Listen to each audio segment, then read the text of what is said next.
Hello, everyone. Welcome back to Chapter 1 and Beyond. I believe this is episode 8 and 9. I did a whoopsie and forgot to update last week, and I realized that I didn't have anything for this week either. So I'm combining two episodes into one. So hopefully this works out. But that's okay because we're here, we're talking about books, life is good. Um, the first episode that I am going to attach to this, because this is future Christina, is my HRCYED plan further. So I know on the previous episode that was posted, we talked a lot about how I've been using ChatGPT to plan out my HRCYED TBR. And actually, I screwed it up from the very beginning, and I'll go into detail on that in this episode. All right, so how's it going, guys? This is Christina with Chapter 1 and Beyond. This is episode, I believe, 8. Um, I want to talk more about HRCYED, just because of the fact that this challenge has really intrigued me a lot. And I know on the previous episode I was talking a lot about how to use ChatGPT and prompt engineering to plan out how to black out the board. And I think a lot of what I talked about was, like the different kinds of prompts, being able to give it your physical TBR that I currently am busting through, and I gave you guys some tips on how to kind of proceed with that. Well, I discovered that I just screwed up fully on doing it correctly. So, and the only reason why I say that, and I mean, again, Cordy had mentioned on her channel that there is no wrong way to do this, but you have to do it within a 12-month period. So originally, my mindset was to start from January 1st of 2025 and go till December 31st, 2025. And I didn't realize in the interim, when I was really starting to put things together, that I was going to fail from the very get go. Though I've been having a very incredible year with reading, um, it was just going to set me up for failure. So I had already started submitting my submissions to Cordy through her HRCYED forms that she has for this challenge, and I realized, oops, I really need to start all over again. So I have switched over to a different username. I registered differently. Um, I've started a new game board as well, and I think I have a very, very good plan to at least get one row completed. And I haven't submitted anything yet, only because of what I went through with the other username. So, like she said, it's not, a stress thing. Um, Me personally, I couldn't really see myself submitting a form and then turning around and being like, no, I really changed this, and it was just going to get too confusing if I would have continued to use the same screen username, because you have to give a unique name when you submit your submissions for the forms. But um, so yeah, I want to talk about the prompts that I think I could easily get a straight across, and then the ones that um, I've been kind of using ChatGPT with to plan this out. And I think that is a really good thing for me, at least, because I'm all about making sure that I have a list and making sure that it makes sense and that it fits.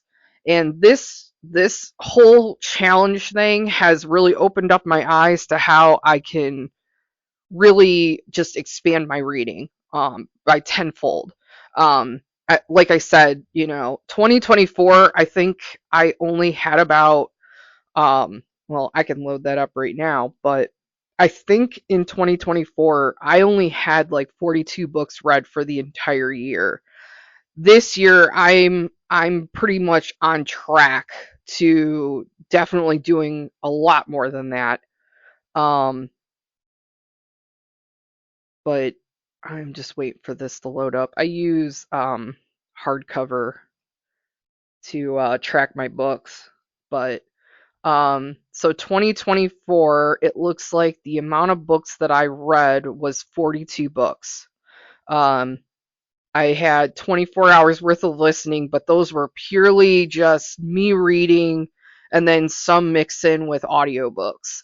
Now this year, I've really embraced like using audiobooks. Like I hardly listen to my playlists and my meditations and like lo-fi chill music while I work. So I think that's like where like a large amount is helping me out a lot this year.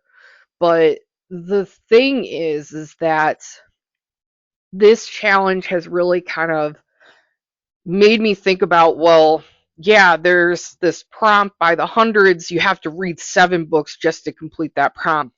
And like an earlier version of me would have been like, this is insane. There's no way. And I just would have backed out of it. But I'm intrigued because I clearly want to try my best to go from 1 month to the next and try to up my reading. So, and it's a win-win for me because I am using everything that's on my physical TBR that I physically own, with the exception of the new releases prompt.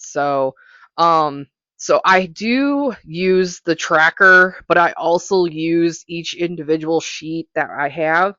And so far in July, it looks like I'm going to be probably rounding out 12 books, maybe. Yeah, it looks like around 10 to 12 books. I mean, we're not that like we're into July, but we're not that into July. Um, and honestly, like there's still plenty of time. A lot of the books that I've been indulging in are like under 300 pages, so that kind of helps the situation. Some of the books that I have picked up, though, on the other hand, they're like one of them is 592 pages. Um, but yeah, the other ones, it looks like the audiobook was under 10 hours.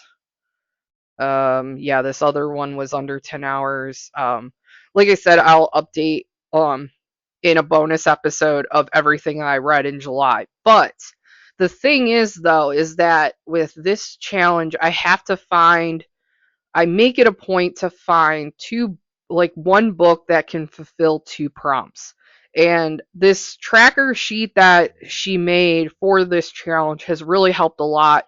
But it's also great to couple it with ChatGPT because ChatGPT, I can prompt it. Because I've already fed it all of the prompts for this challenge. So all I need to do is put the title in and the author in and ask, hey, which 2 prompts from HRCYED 2.0 can this fulfill? And many of them have been fulfilling my by the hundreds the last 10 years and the disability rep and adaptations. So I'm like on a roll with at least those 3 prompts. It looks like for the by the hundreds, I only have like the larger books left to do, which is a little intimidating for me, but I think if I mix in reading and the audiobooks with these picks that I'm planning on, I think I can get through it and then finally say, "Hey, I marked this done," and I can report it. So, I'm making it a point not to report my finishing of these prompts until I've gotten through the entire thing. Before I made the mistake of, yeah, um, I finished these books like before the challenge even started here in July. Um, Technically, it like marks off that prompts. So, I had like maybe two prompts that I had already filled up entirely. So that's why I reported it. But since I'm going off the timeline of July 1st, 2025 to June 30th, 2026, um, redoing that as I go. So like I had mentioned, I did buy the hundreds. I do have a plan for the subgenres of choice. Um, 24-hour readathon. I am a little nervous about this one. I'm not going to lie. I physically cannot just sit down and read books for 24 hours. And I kind of wanted to take that approach with this challenge just because I am really trying to push the envelope, probably a bit further than I need to, but I would like to try to be able to physically read as much as I can and see how many pages I can actually read in a 24-hour period. Because the criteria goes as long it's from wake up to when you finally fall asleep, and um that's your 24-hour period. So I am trying to find a day that I can physically do that. I may actually I may figure something out and maybe do it during like a vacation, a staycation. Because let's face it, there's no physical way I can afford to go anywhere at this point besides my backyard. So, which is fine. It's not a big deal. And that's why I keep utilizing the library because like I would fail instantly with these new releases because I'm on that book buying ban. And honestly, after going through quite a bit of my physical TBR, I've sworn off buying books before I know that I want to keep them. Um, so I've been taking the approach that any new book that comes out or any new book that I'm interested in that may have been out a while, sure, it's enticing to go on Book Outlet and purchase those, but I'm going to go to the library first, read it, and then if I know for a fact that I want to reread these books, um, I'm gonna go and try and find it. So I got introduced to quite a few new authors as well, which is awesome. I'm always trying to expand my author count. So, but yeah, that's kind of the approach that I'm taking at this point. I do have a plan for the series staircase. So if you guys don't remember that prompt, that is the prompt where you have to read a standalone, then you have to read a duology, then you have to read a trilogy, and then you have to read a four or more book series. So I think what I'm going to end up doing for that one is um, if I can't find a prompt for some of the standalone books that I read for my TBR game, I think I'm just going to put that down as my standalone for the series staircase, and then proceed with I think I put down uh, two Twisted Crowns. I also have the option too of doing Courting Darkness. I have that duology as well.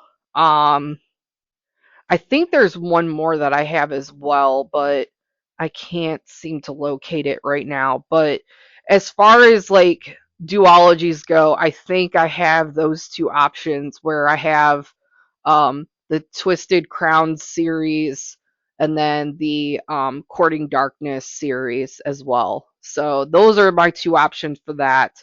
For the trilogies, it's like an open book because I have a ton of trilogies.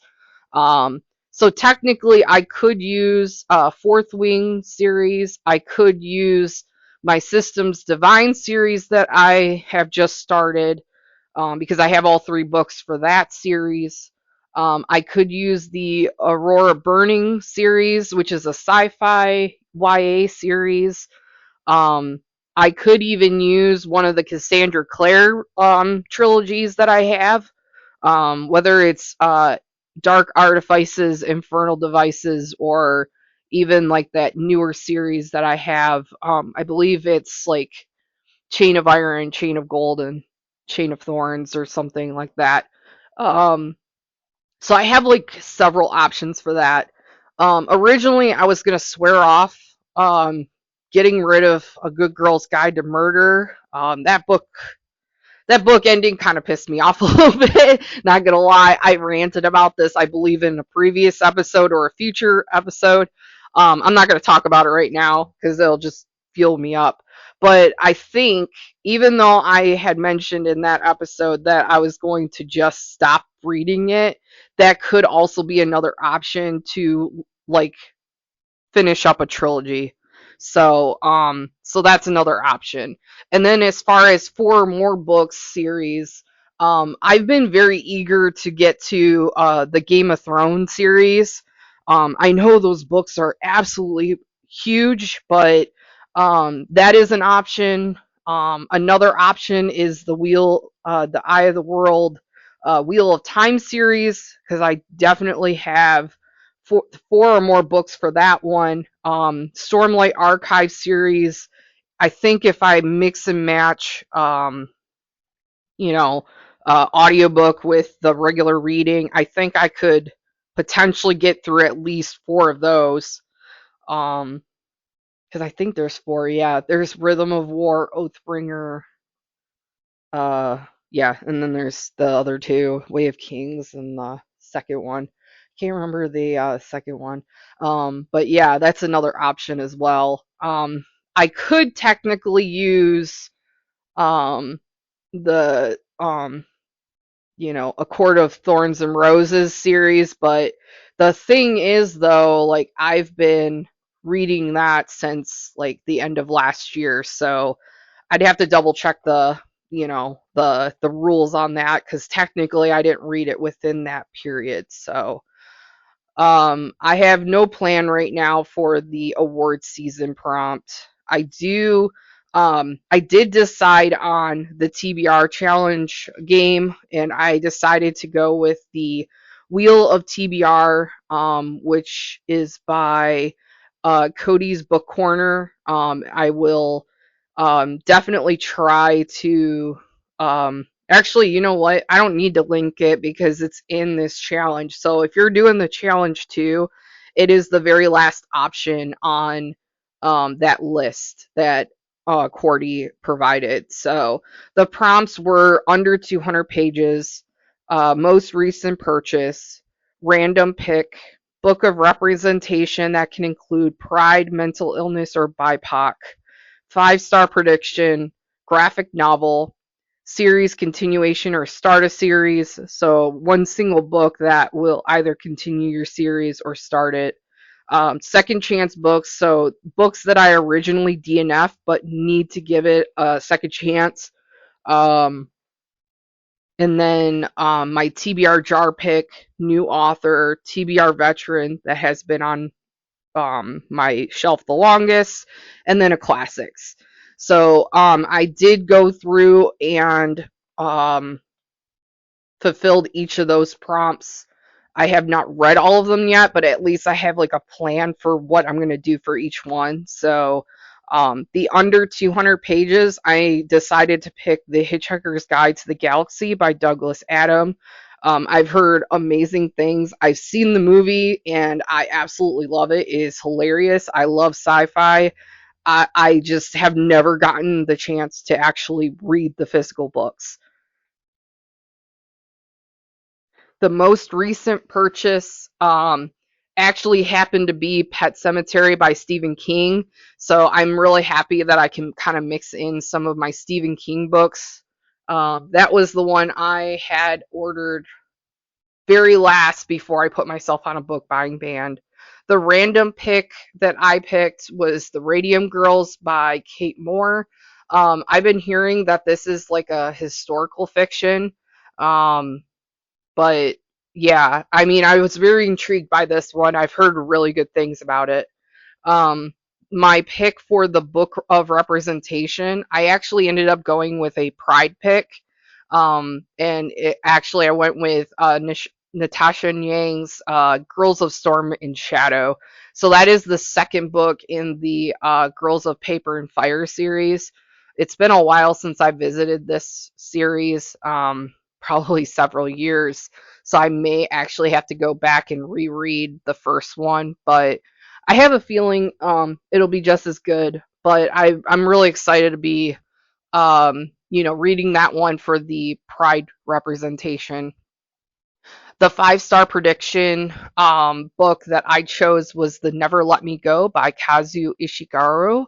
Um, I'm sorry if I botched up that last name. I'm very not great with names, but I've been hearing a ton about this one, and I do like the idea of it and what I've been hearing, and I really do think it's probably going to be a 5-star prediction. I guess it's like a dystopian, which I was not expecting, but um, I decided to go with that one, so that's planned on the bracket. Graphic novel. I've read Lore Olympus Volume 1, and I decided to go with Lore Olympus Volume 2 for this pick. Because I've been very curious about continuing that series as well. Um, as far as the series continuation, so I'm on the fence. I could say that I'm going to do A Court of Silver Flames by Sarah J. Maas, or I could do A Court of Frost and Stardust by Sarah J. Maas, or what I've been wanting to get to is Mistborn by Brandon Sanderson. So I have a few options for that I could potentially pick up. Um, so the next one we have is Second Chance book I originally DNF'd, but need to give it a second chance. Originally I DNF'd Tomorrow, Tomorrow, Tomorrow by Gabrielle Zevin, and I swore up and down I was not gonna pick that one back up. I also DNF'd A Song Below Water by Bethany C. Morrow. I swore up and down I was not going to repick that one up either. So I do have two options that I still have in my possession. And I think if I go with A Song Below Water, that will also help me fulfill the Spooky Creatures Merfolk prompt as well. So I think that would be the smart choice, but then again, I could potentially put in Tomorrow, Tomorrow, Tomorrow by Gabrielle Zevin. And then my TBR jar pick ended up being Tales from Hinterland by Melissa Albert. I have never really read anything of Melissa Albert, so I'm really intrigued and excited about this one. Um, and then my new author pick ended up being Ghost Camera by Darcy Coates, um, which actually fulfills like some of the Summerween readathon prompts. So I'm pretty excited about like kind of diving into Darcy Coates because I've been hearing quite a few things, like really good things about her writing style and her storytelling. So I'm really interested in that one specifically. So I ended up putting that one on the agenda. TBR Veteran. So this is the one that has been on my shelf the longest. So I didn't want to do a reread. I wanted to do a brand new read. So I was looking at all the books that I've had on my shelf for God knows how long. And I ended up going with The Starless Sea by Erin Morgenstern because I think I absorbed this book a little bit, but then I put it down, and it wasn't because I hated it. It was because, like, at the time, I just was so preoccupied, and you really need to focus on Erin Morgenstern's storytelling because there's, like, a lot of windy and twisty things in it.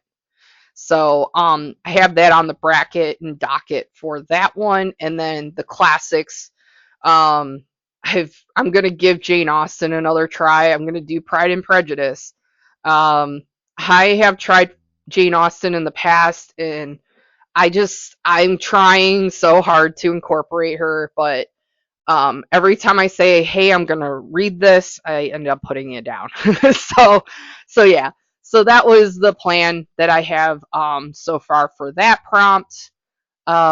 And honestly, I could go on with all these other prompts, but I think, for right now, this is a good stopping point with this episode. Um, I'd be really curious on what your guys' agendas are for the planning of HRCYED. If you've come up with a plan with at least getting one row or one prompt fully mapped out, and then just trying to get through that prompt. I'm just really curious on all your guys' like strategies too. So if you're not doing Herc yet, then I guess this is just entertainment for you guys on my end, because it is a lot of planning and it's a lot of like formulating and stuff like that. So yeah, I'll see you guys on the next episode later. Okay, guys, editing Christina. I made a mistake in that first episode. I kept saying a quart of frost and stardust. It's actually a quart of frost and starlight by Sarah J. Maas. Sorry about that. Oh, okay. So, this is future Christina again.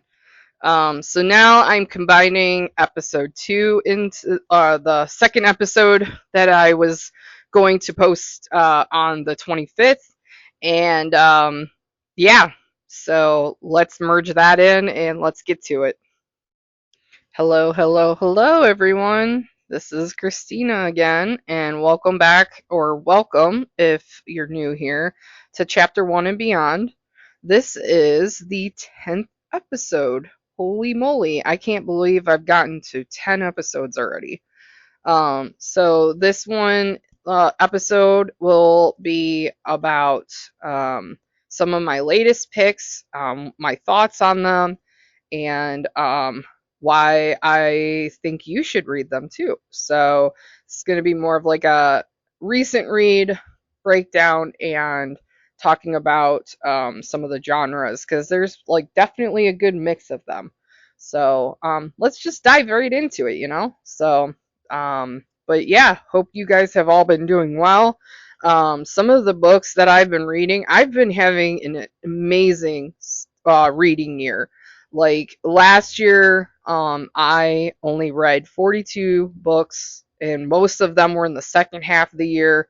We're almost through July now, and honestly, this has been the greatest reading year of my stats, if you will, of me tracking everything. So, um, I'm really happy with it. um, like I had mentioned from the very beginning, that this whole like little podcast and creative project that I'm doing was more to just have an outlet to talk about books, track my progress, and all that good stuff. So I am on my 50th book of the year as of today, which is actually the day before I'm posting this.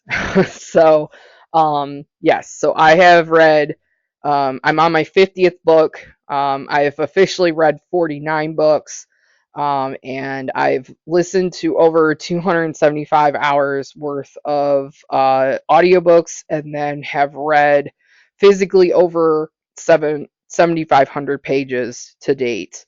So I've had quite an adventure just in this past month alone, and some of the books that I've been picking up are just absolutely incredible, and that's why I really want to talk about these. But and then I did have some that were just a complete bust. Like I absolutely hated them.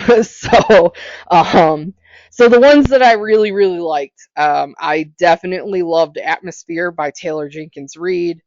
I loved Cackle by Rachel Harrison. I absolutely devoured and loved Howl's Moving Castle by Diana Wynne Jones.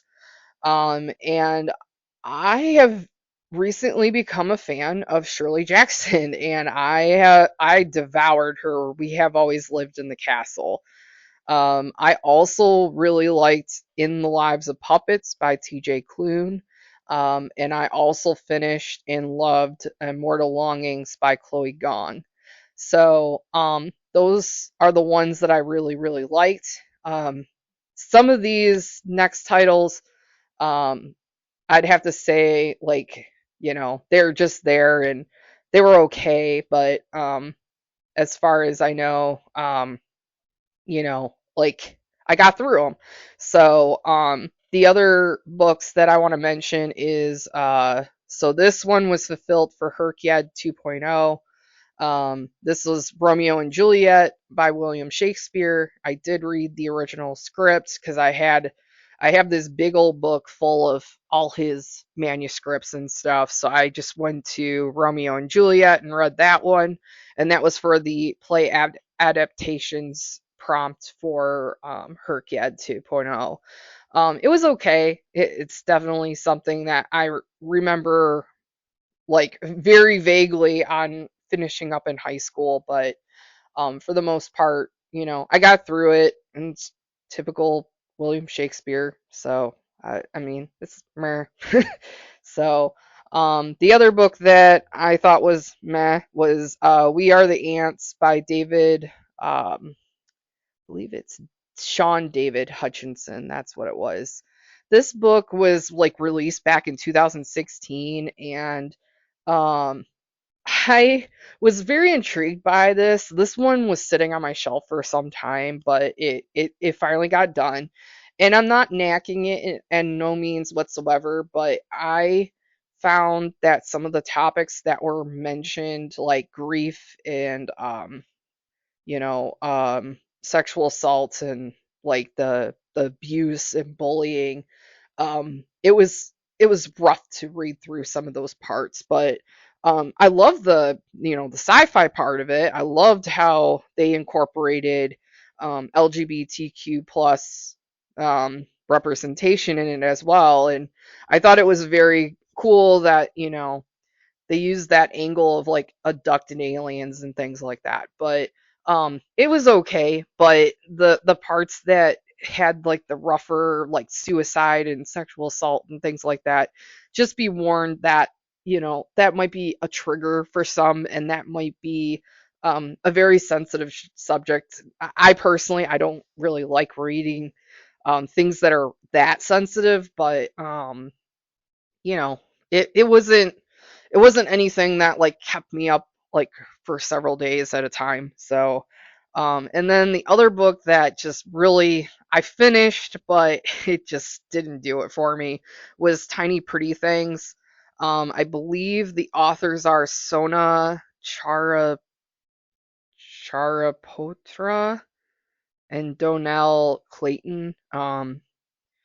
It's typical like ballet dance drama. And like I had mentioned, I was really hyped up about this one because I was always a fan of like Save the Last Dance and Center Stage and things like that. But the fighting and the racism and the bullying that happened in this book, I just couldn't stand it. It was just ugh, like I can only imagine that this is exactly how things are at a dance studio, especially when you're at a dance company. But it just I finished it, but I did not like this book, and I knew that I wasn't going to be able to keep it.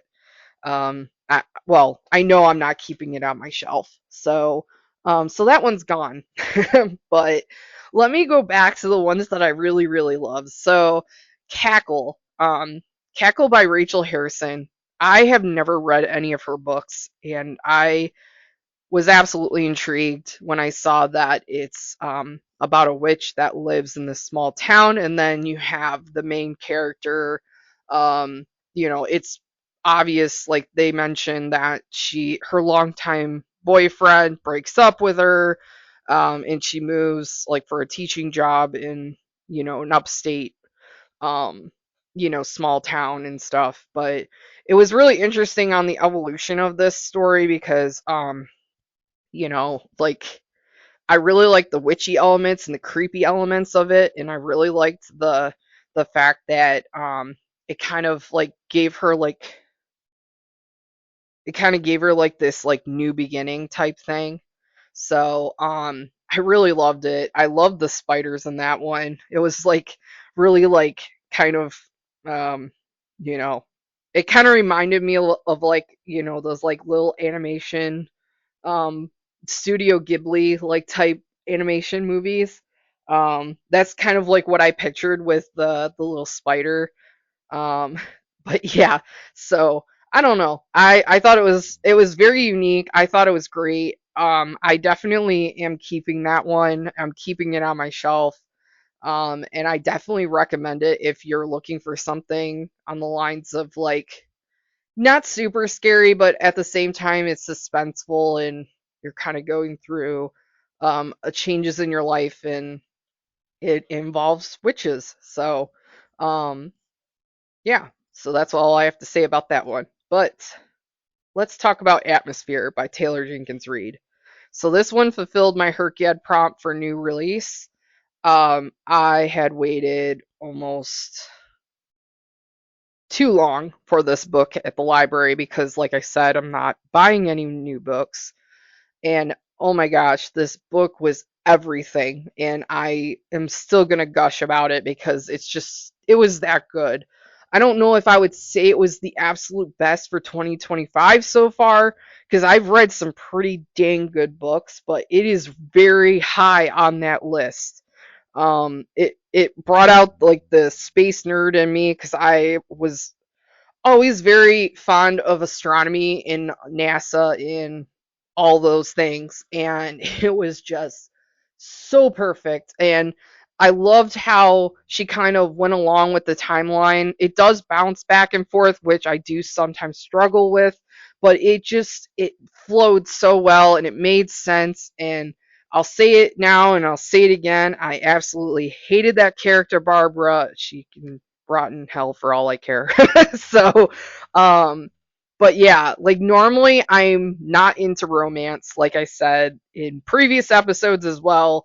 It's not my thing, but this one just like gripped me every step of the way. I think I binged this one in less than 3 days, if I remember correctly.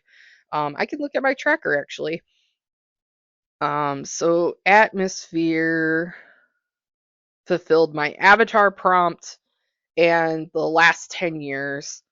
It is considered a contemporary romance, sci-fi. It is a standalone. Um, oh yeah, that's right. So yeah, so like when I switched over to it being I finally caved and got an Audible subscription that allowed me to have a credit to get Atmosphere on Audible. So I started mixing in that physical read and audio read. So yeah, originally I started this on July 14th and I actually finished very recently, this past week actually. So, absolutely loved it. If you're into space science nerdiness, LGBTQ representation, I definitely recommend this highly. It is so so good. Um, I was literally like flipping pages because I was just gripped from start to finish. So, definitely recommend that one. I'd say this one is the absolute best Taylor Jenkins Reid I've read to date. Um, and that's saying a lot because I have read Daisy Jones and the Six. I think yeah, I've also read The Seven Husbands of Evelyn Hugo. That one was amazing. Um, but yeah, out of all those ones that I have read, I'd say this one is the best one out of Taylor Jenkins Reid, and I definitely recommend you checking it out, even if you're not a space nerd. So, um, sci-fi pick. Let's change it up a little bit. So, In the Lives of Puppets by TJ Klune. Absolutely hilarious book because I love the banter of the robots in this one. I love the characters. It is actually a loose retelling of Pinocchio, which I found very unique. I've never seen any author kind of mix in sci fi and fantasy and that story element into what TJ Klune did and I think he did it beautifully. I think he did great. I definitely gave this one like a 5 star, and it was absolutely incredible. I was laughing throughout this one. The audiobook enhanced it greatly because I was once again like kind of bouncing between an audiobook and a physical read. But I definitely recommend checking out the audiobook for this one because it was really good acting. Like I definitely recommend, if you don't have the book, just go for the audiobook on Libby. But so good. It's just everything and about it, all the characters, the blue fairy and all that. It was so good. It was so funny, and like there was like a lot of like adult banter in it, which kind of threw me for a loop a little bit because, like, at least with the House on the Cerulean Sea and stuff like that, you had like a milder version. You didn't really have the adult banter in it, but this one definitely had it in there. Which I mean, whatever. It was funny, but I thought the robot and everything was great. So, well, robots. There was more than one robot, but yeah, you get my point.